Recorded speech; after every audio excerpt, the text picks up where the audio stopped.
সম্মানীয় ভাই ও বাবাজানেরা এবং সম্মানীয় মা ও বোনেরা, আল্লাহ সুবহানাহু ওয়া তাআলা হাজারো সৃষ্টিজীব দুনিয়ার বুকে পাঠিয়েছেন। সেই সৃষ্টিজীবের মধ্যে শ্রেষ্ঠ করে আশরাফুল মাখলুকাত অর্থাৎ সর্বশ্রেষ্ঠ সব জীব থেকে শ্রেষ্ঠ করে পাঠিয়েছেন মানুষকে। সুবহানাল্লাহ।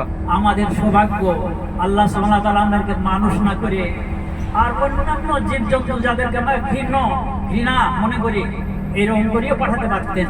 তা না করে বড় মেহেরবান এহসান বড় ভালোবাসে আল্লাহ সুবহানাহু ওয়া তাআলা আমাদেরকে মানুষ করে পাঠিয়েছেন। সব থেকে সৌভাগ্য আমাদের যে নবী করিম সাল্লাল্লাহু আলাইহি সাল্লামের সম্মান আল্লাহর পরে হয়ে যাবে সম্মান।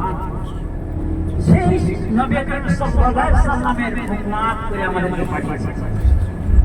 আমরা জানি নবী করিম সাল্লাল্লাহু আলাইহি সাল্লামের উম্মত অর্থাৎ আমাদের মতো মানুষ নারী মানুষ হওয়ার জন্য আমরা নয় বড় বড় নবী থামেন না গো। মুসা আলাইহিস সালামের নবী ঈসা আলাইহিস সালামের মতো নবী ঈসা আলাইহিস সালাম ডাকবে বলে গেল 4 5 6 7 আমি একটু থামেন 7 8 9 10 11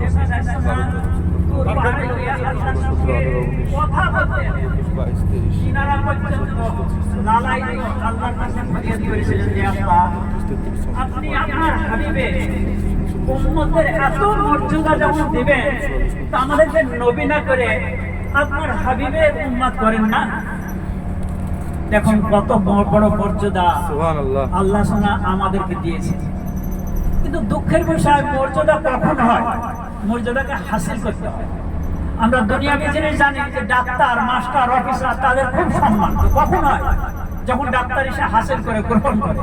যে যখন মাস্টার হয় অফিসার হয় তখন তাদের সেলুট দেয়। তো এই উম্মত নবী করিম সাল্লাল্লাহু আলাইহি সাল্লামের প্রকৃত উম্মত।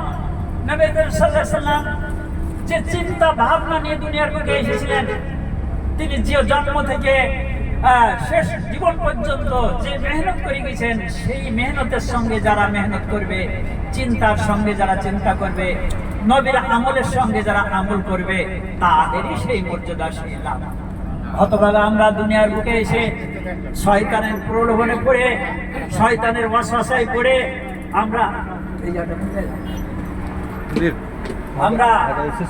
সেই নবী সাল্লাল্লাহু আলাইহি সাল্লামের তরিকা রাস্তা শরীয়তকে ভুলে আমরা জাবালে সুর যে পর্বত সেখানে চলেছি তা বলবেন।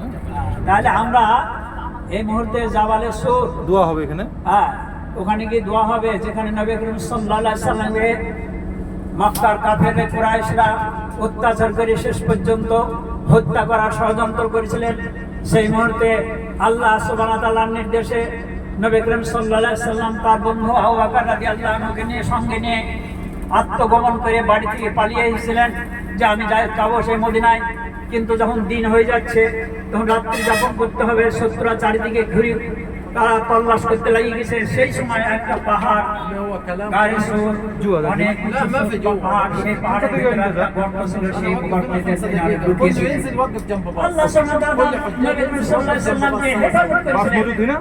আপনাদের জানা ঘটনা ওকে মাফি জুয়াইও আনো কপিন আপনাদের জানা ঘটনা যখন নবী সাল্লাল্লাহু আলাইহি সাল্লাম সেই গর্তের ভিতরে আছেন, আবু বকর রাদিয়াল্লাহু তাআলা আনহু যখন গর্তের ভিতরে আছেন, কুরাইশরা বুঝতে পারছেন যে নবী পালিয়ে যাচ্ছেন।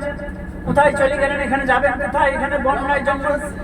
চল নিচে যাই, বলেন যে দোয়া আপনারা দোয়া করতে হচ্ছে। হ্যাঁ ঠিক আছে, দোয়া দোয়া হবে। আসেন একটু দোয়া হবে। গারে সুরাতে এই গারে সুর এই জায়গা ماشي هنا جنب بس هنا. ওকে